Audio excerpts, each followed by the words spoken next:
everybody, and welcome to the 2019 Mexico City Grand Prix, round 18 of the season, and Lewis Hamilton has his first chance to clinch his 6th World Championship. Can he do it? Well, 14 more points than Bottas, and he's World Champion. Let's take a look at the current state of the calendar and the Drivers' and the Constructors' Championship. 2 weeks ago, we were in Japan, Suzuka, at a very weather-affected Japanese Grand Prix, and now we are 2,200 metres above sea level for the Mexico City Grand Prix at the Autodromo Hermanos Rodriguez, a 4.304 kilometre circuit. It was built back in 1963, and its first race as well proved to be a championship decider. This weekend, though, it forms part of the Formula 1 calendar. Just 4 races to go here in Mexico City, and then on the 1st to the 3rd of November, in just a week's time, the United States Grand Prix at Austin, Texas. Then on the 15th to the 17th of November, we have the Brazilian Grand Prix at Sao Paulo, and at the end of November, and all rounding out on the 1st of December, is the Abu Dhabi Grand Prix. Lewis Hamilton has his first chance of winning a 6th Drivers' Championship this weekend. He leads Valtteri Bottas on 388 points to Bottas' 274. If Hamilton outscores Bottas by just 14 points, he is the world champion. Can he do it? Meanwhile, the battle for third is heating up, with Charles Leclerc, Max Verstappen and Sebastian Vettel all closing in. Verstappen and Vettel level on points. The gap for runner-up, though, Carlos Sainz leading the way on 76 points, Pierre Gasly on 75, Alexander Albon on 64, and then the battle for 9th place with the midfield team, Sergio Perez 37, Lando Norris 35, Danny Kvyat on 34, and now also 34 apiece for Danny Ricciardo and Nico Hülkenberg. After their exclusion from the Japanese Grand Prix results, they are now down in 12th and 13th. Kimi Raikkonen could also join that battle. Then another gap with a 2-horse race between Lance Stroll and Kevin Magnussen for 15th and 16th. And then we get Romain Grosjean on 8 points. He's battling Antonio Giovinazzi for 4th. Robbie Kubica still only has 1 point. And George Russell, yet pointless in 2019. In terms of the Constructors' Championship, well, with Renault now being disqualified, Mercedes clinched the championship in Japan by just 1 point from what they needed. They are a 6-time Constructors' Champions in a row. Ferrari are battling out for 2nd place. They currently have the advantage, nearly 100 points over of Red Bull in 3rd, so the top 3 look pretty safe. McLaren seem to have got themselves into a safe position in 4th place, but it's the battle with the rest of the field.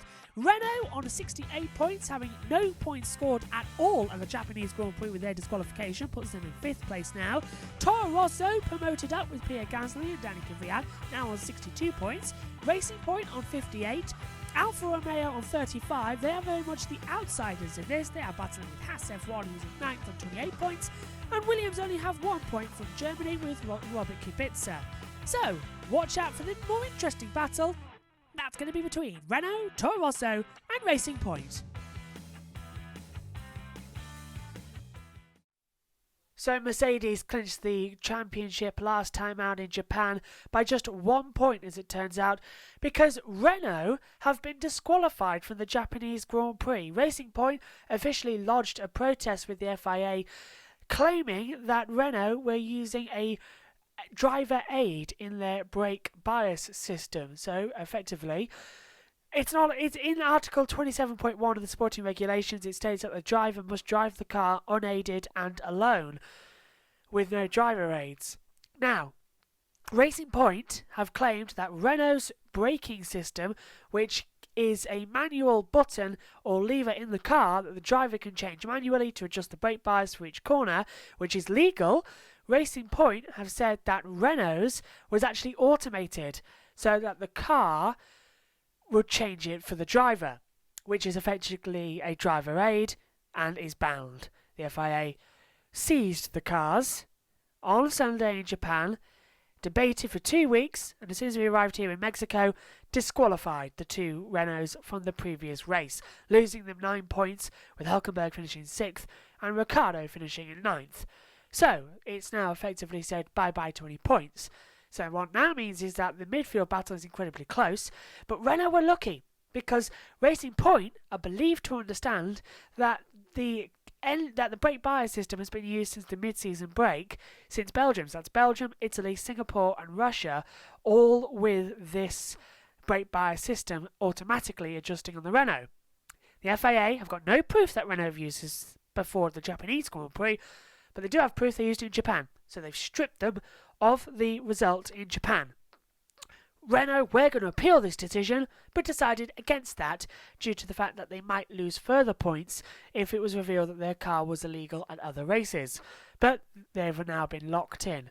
So, Renault are disqualified from the Japanese Grand Prix, and that brings the battle with Renault, Toro Rosso and Racing Point to the forefront here in Mexico if Lewis can't clinch his 6th title.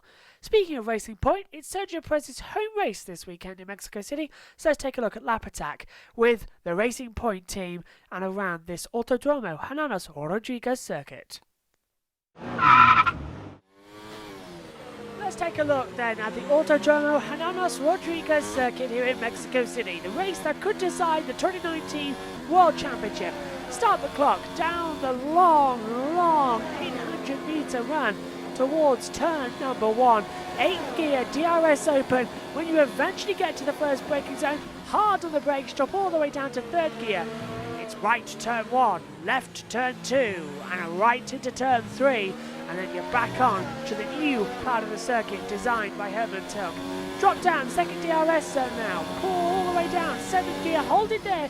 Brake into turn 4 and drop all the way down to 2nd gear. Turn 5, drop to 1st gear for a tight right for double barrel apex 6 and 7 in 2nd gear. Fire out the car and pull up towards turn 8 and 9 now. 5th gear, hold it through.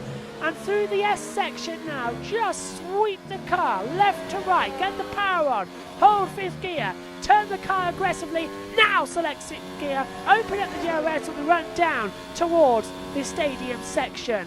Hard on the brakes in 7th gear to 3rd, a late apex, and then it throws you in to the back half of the section, into the stadium sector, in between the baseball, before you come into the Peraltada. Hard on the brakes turn, and then around the last corner, Mansell Peraltada, and to the line once more. It's a tricky circuit to get right, but boy have we seen some great racing here in the past.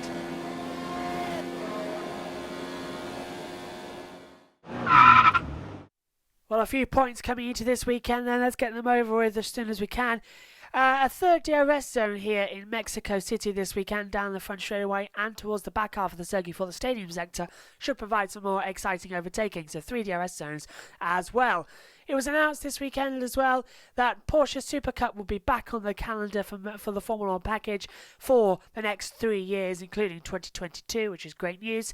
A prospect of a Miami Grand Prix seems to be interesting everybody.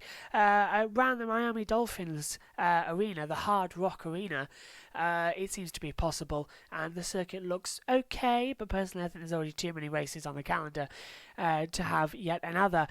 Especially in America, where we've already got a great one with the Circuit of the Americas, which is next up on the rotation of the calendar. Lewis Hamilton, who has been very critical of the environment on social media, saying it's taking 32 years to realise the damage he's been doing. He has sold his private jet and he's going extremely, I want to say, Mother Nature friendly. So that's great news to hear from Lewis Hamilton.